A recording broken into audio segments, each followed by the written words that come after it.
Bom dia. Vamos iniciar nossa reunião de hoje, dia 26 de junho de 2019, lendo a mensagem Passe Adiante do livro Frases Ditas, Histórias Maravilhosas, número 9. Lembrando que muita gente pergunta às vezes esses livros, onde encontrar. Eles já chegaram, tem todos os números, tanto tem a coleção completa como tem os livros avulsos, estão à disposição lá na livraria. Passe adiante. Lá estava eu com minha família em férias, num acampamento isolado e com o carro enguiçado. Isso aconteceu há 5 anos, mas me lembro como se fosse ontem. Tentei dar a partida no carro, nada. Caminhei para fora do acampamento e felizmente meus palavrões foram abafados pelo barulho do riacho. Minha mulher e eu concluímos que éramos vítimas de uma bateria arriada. Sem alternativa, decidi voltar a pé até a vila mais próxima e procurar ajuda. Depois de 1 hora e o tornozelo torcido, cheguei finalmente a um posto de gasolina. Ao me aproximar do posto, lembrei que era domingo e, é claro, o lugar estava fechado. Por sorte, havia um telefone público e uma lista telefônica já com as folhas em frangalhos. Consegui ligar para a única companhia de autossocorro que encontrei na lista, localizada a cerca de 30 quilômetros dali. Não tem problema, disse a pessoa do outro lado da linha. Normalmente estou fechado aos domingos, mas posso chegar aí em mais ou menos meia hora. Fiquei aliviado, mas ao mesmo tempo consciente das implicações financeiras que essa oferta de ajuda me causaria. Logo seguíamos, eu e o Zé, no seu reluzente caminhão guincho em direção ao acampamento. Quando saí do caminhão, observei com espanto o Zé descia com aparelhos nas pernas e a ajuda de muletas para se locomover. Santo Deus, ele é paraplégico, pensei comigo mesmo. Enquanto se movimentava, comecei novamente minha ginástica mental em calcular o preço da sua ajuda. Desculpe. É só uma bateria descarregada, uma pequena carga elétrica e vocês poderão seguir viagem, disse-me ele. O homem era impressionante. Enquanto a bateria carregava, distraiu meu filho com truques de mágica e chegou a tirar uma moeda da orelha, presenteando-a ao garoto. Enquanto colocava os cabos de volta no caminhão, perguntei quanto lhe devia. Nada, respondeu para minha surpresa. Mas eu tenho que lhe pagar alguma coisa, insisti. Não, reiterou ele. Há muitos anos atrás, alguém me ajudou a sair de uma situação muito pior, quando eu perdi as pernas. E o sujeito que me socorreu simplesmente me disse: quando tiver uma oportunidade, passe isso adiante. Eis minha chance. Você não me deve nada. Agora lembre-se, quando tiver uma oportunidade semelhante, faça o mesmo. Somos todos anjos de uma só asa. Precisamos nos abraçar para alçar voo.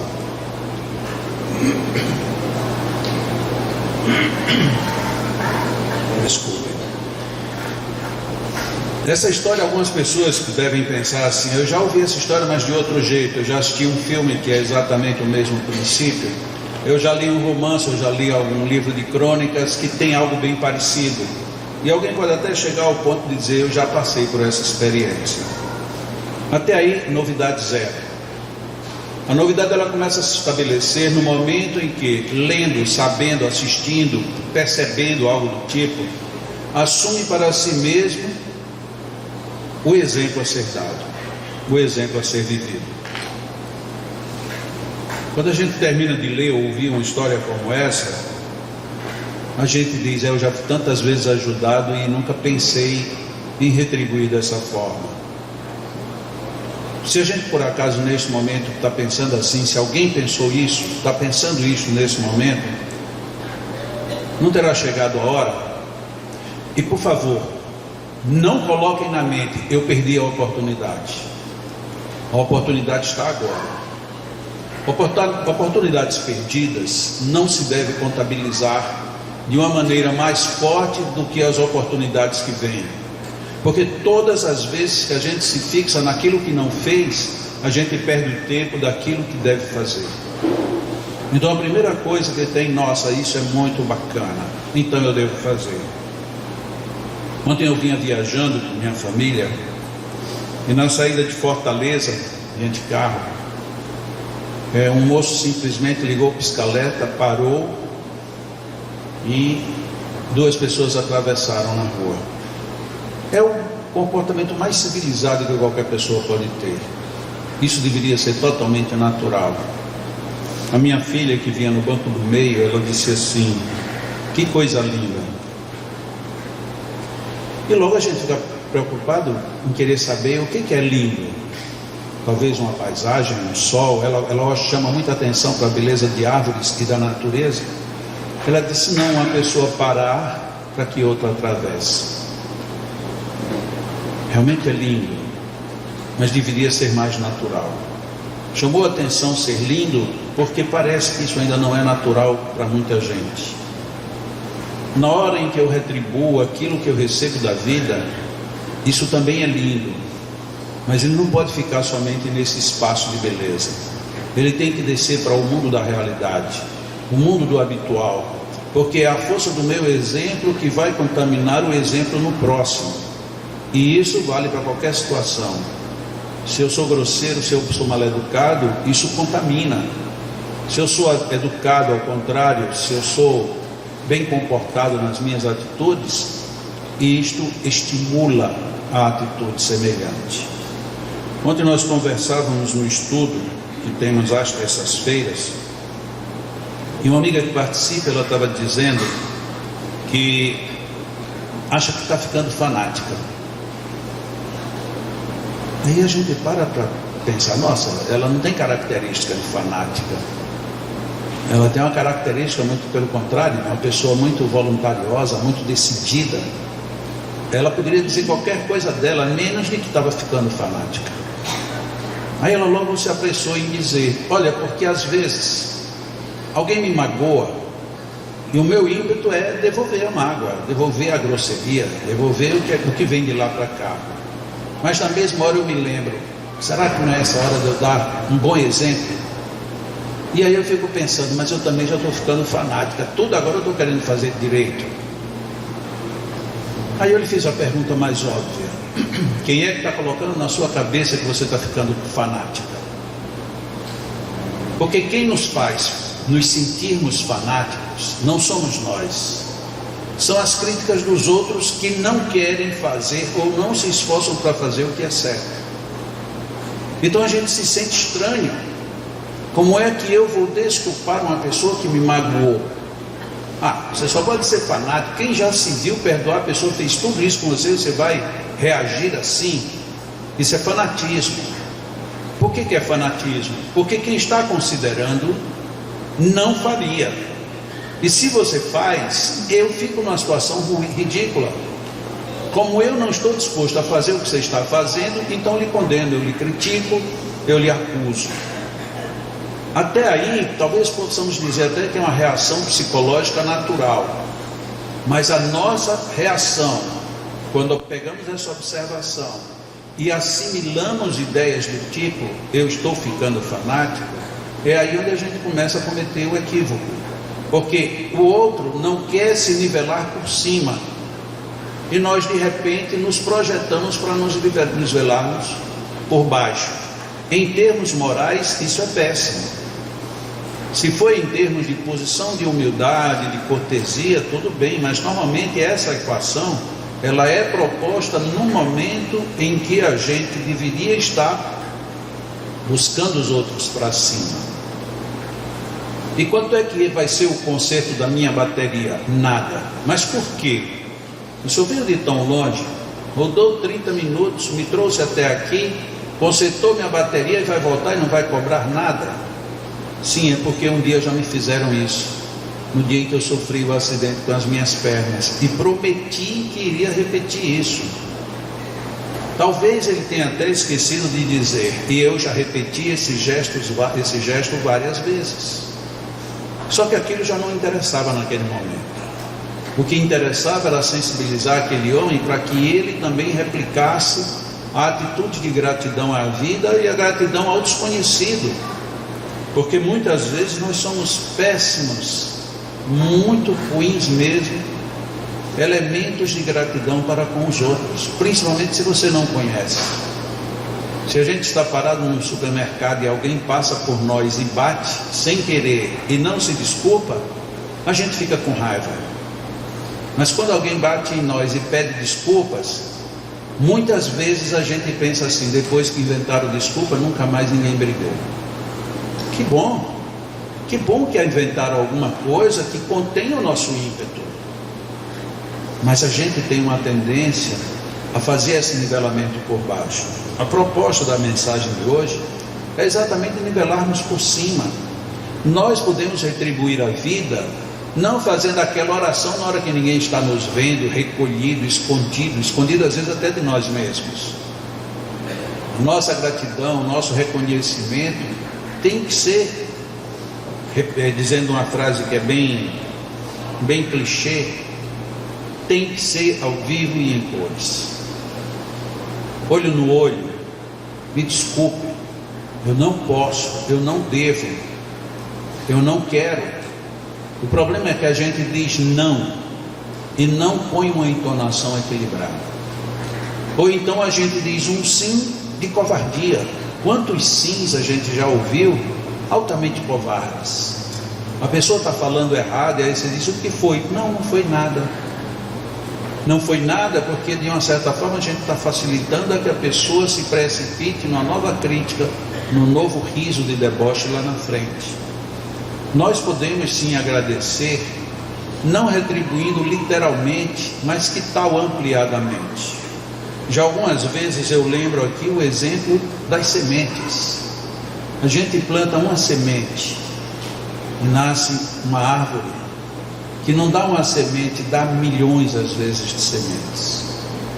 E nós seres humanos que nos colocamos tão inteligentemente, como se fôssemos, e talvez sejamos, o elo mais perfeito da criação divina, nós não procedemos como os elos menos perfeitos.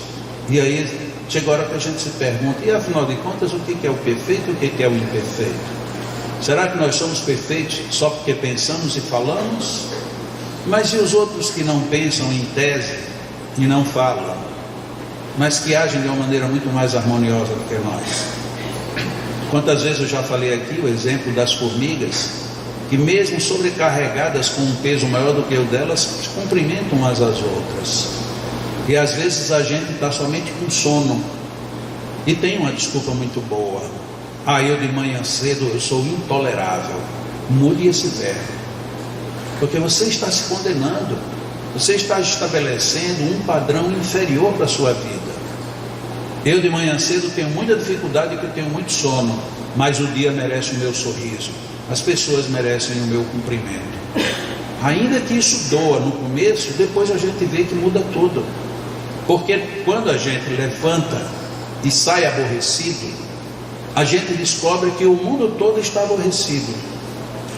Quando a gente levanta e sai sorrindo, a gente descobre que coincidentemente o mundo todo ficou sorrindo. E quando alguém não sorri, a gente diz, que pena, não sabe como o dia está lindo. É exatamente essa a diferença que está dentro de nós. O mundo sendo como que um espelho a reagir por tudo aquilo que nós fazemos, ele depende de sua beleza, depende muito da nossa beleza interior, a ser exteriorizada pela nossa posição, pela nossa postura. O mesmo, os exemplos, se as árvores dão muitos frutos, por que a gente dá tão pouco?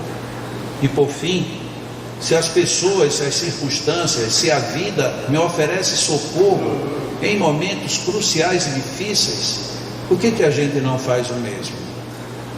Tem uma historinha muito conhecida de um rato que descobriu que a dona da casa tinha comprado uma ratoeira. E ele foi falar com a galinha. Disse: olha, eu estou correndo sério risco de vida, porque a dona da casa comprou uma ratoeira. E a galinha diz: eu não tenho nada com isso, você que se cuide. Aí ele foi falar com o porco: olha, me ajude, porque a dona da casa comprou uma ratoeira. E o porco disse a mesma coisa: eu não tenho nada a ver com isso, o problema é seu, se cuide. Ele enfim resolve falar com uma vaca, e a vaca lhe diz a mesma coisa. Nisso entra um escorpião, dá uma ferroada na mulher do dono da casa, e a mulher do dono da casa morre. E no que ela morre, aí o dono da casa diz: olha, faz ali uma canja, antes dela morrer, mata ali a galinha, faz uma canja, porque ela não pode comer nada. E aí mataram a galinha. Logo em seguida a mulher morre. Aí diz: é o jeito que tem a gente agora fazer um almoço, um jantar bom para as pessoas que virão visitar. Mata o porco. E mataram um porco. Só que chegou gente demais e a carne de porco era pouco. Então mata a vaca. E aí a história conclui dizendo assim: a gente não pode se preocupar somente com o que nos interessa, porque o que afeta ao outro de alguma forma me afeta ou me afetará num dado momento. Eu só confundi aqui uma coisa: a ratoeira prendeu uma cobra, não foi um escorpião. E quando ela foi tirar a cobra da ratoeira, a cobra lhe picou. Ou seja, ninguém quis saber de nada, e por conta da ratoeira todo mundo morreu, menos o rato. Nosso sentido de gratidão à vida tem que ser exatamente esse. Não me interessa qual é a proposta da vida, me interessa o que é que eu vou fazer com ela. E quando eu falo vida, falo seres, falo próximos e falo distantes. Falo do meu comportamento, falo do meu progresso moral e da necessidade que eu tenho de me melhorar a cada vez. É isto. E que a gente cuide de agradecer melhor o que nos acontece. Deus, Senhor da vida, nossa gratidão por esta vida. São muitas bênçãos e oportunidades que nos envolvem. São muitas presenças junto a nós, fisicamente, espiritualmente, mentalmente, psiquicamente. Tem pessoas que estão tão distantes, mas estão tão dentro do nosso coração que parece que são elas que fazem os batimentos cardíacos nunca pararem. Tem pessoas às vezes que estão tão perto, mas que por limitações nossas nós ainda as afastamos, a fim de não perceber o seu ritmo. E com isso deixamos de agradecer a uma outra parte da vida que colabora com a nossa vida. Nesta manhã, Senhor, queremos refletir sobre esses valores, que eles nos fortaleçam no bem, porque todos nós temos essa potência interior, a de sermos bons, posto que todos temos virtudes. Sendo assim, Senhor, envia os teus mensageiros para nos envolverem em ondas de bom ânimo e esperança.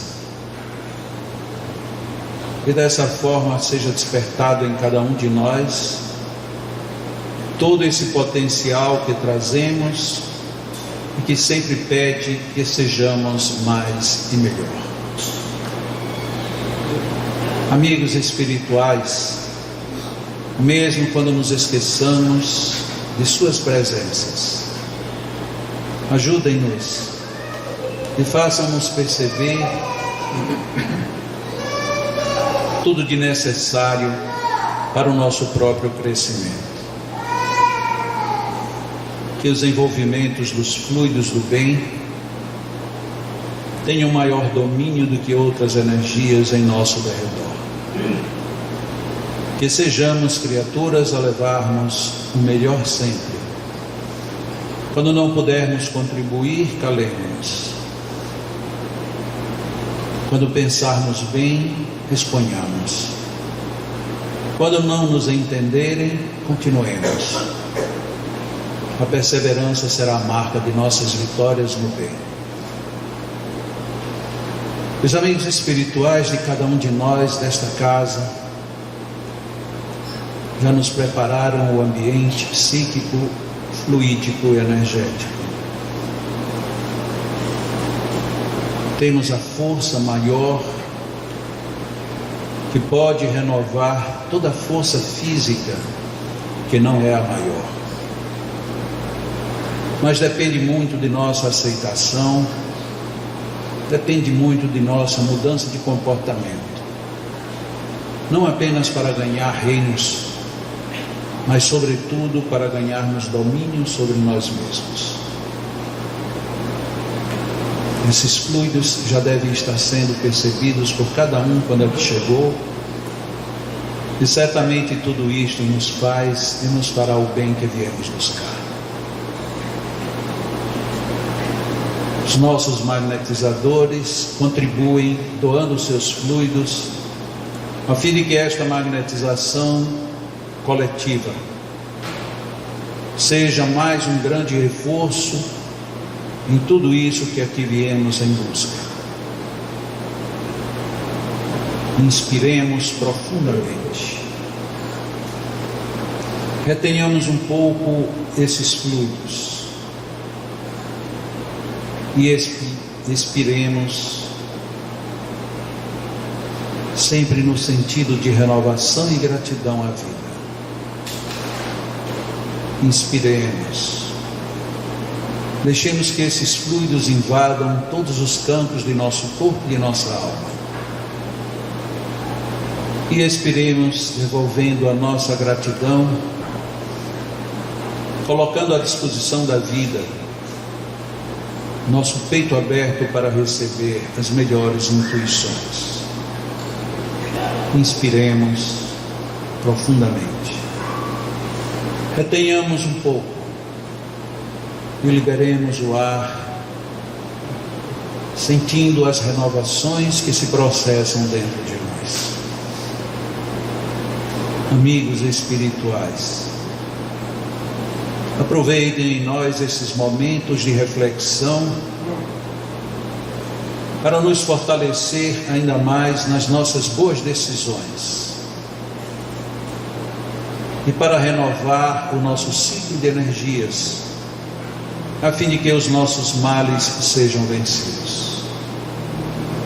Inspiremos profundamente mais uma vez.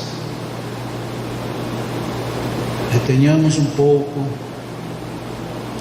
e expressemos a nossa gratidão. Obrigado, Deus, por mais este dia.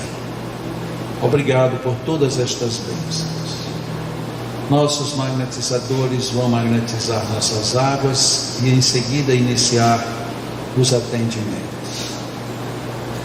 E nós continuaremos em reflexão, nesse encontro mais profundo com os seres que aqui nos trouxeram e que aqui estão para nos ajudar. Agradeçamos por tudo e vivamos com alegria e paz, que assim seja.